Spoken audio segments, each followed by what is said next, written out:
இப்போ நீ ரொம்ப குண்டாயிட்ட அப்படின்னும் போது பார்த்தீங்கன்னா ஜங்க் ஃபுட் அந்த இடத்துல பர்கர் வாங்கி அந்த டைமில் சாப்பிட்றது, பீஸா வாங்கி சாப்பிட்றது, இதுதான் அதுதான் இல்லை. அந்த டைமில் அவங்களுக்கு அது கிடைக்கிறது சாப்பிட்றாங்க. கடைசியில் பார்த்தீங்கன்னா ஒபேசிட்டி, கொலஸ்ட்ரால் அதிகமாகுது, ட்ரைக்ளேசஸ் அதிகமாகிடுது.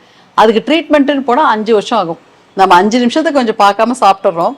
சில விஷயங்கள் இன்னைக்கு நிறைய டிபார்ட்மெண்ட் ஸ்டோர்ல முளைக்கட்டின தானியங்கள்ல நிறைய விற்கிதுங்கம்மா. நிறைய இருக்கு. ஒரு 32 ரூபா 40 ரூபா தான்.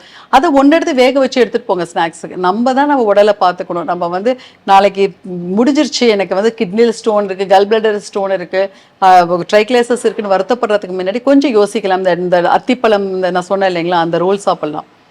முருங்கைக்கீரை பொரியல் பண்ணி சாப்பிடலாம். டெய்லி பசலைக்கீரை, பாலக்கீரை சாப்பிட்டுக்கலாம். முள்ளங்கி நிறைய எடுத்துக்கணும், முட்டைக்கோஸ் நிறைய எடுத்துக்கணும், சாலட் நிறைய எடுத்துக்கலாம். இதெல்லாம் குறைஞ்ச விலையில நம்ம உடம்ப பாதுகாத்துக்கிறதுக்கு தான். அது பெரிய லெவலில் நம்ம வந்து இந்த ஜிம்முக்கு ஒர்க் அவுட் பண்ணி அதில் இருக்கிற நியூட்ரிஷன் ஃபுட் எல்லாம் சாப்பிட்டுலாம் நம்ம உடம்ப பார்த்துக்கணும்னு அவசியம் கிடையாது.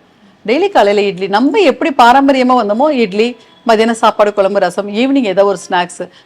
ஈவினிங் மோஸ்ட்லி நம்ம அந்த காலத்தில் சுண்டல் தான் சாப்பிடுவாங்க. சுண்டல் இல்லைன்னா உங்களுக்கு வேணும்னா வேற விஷயம் போட்டு.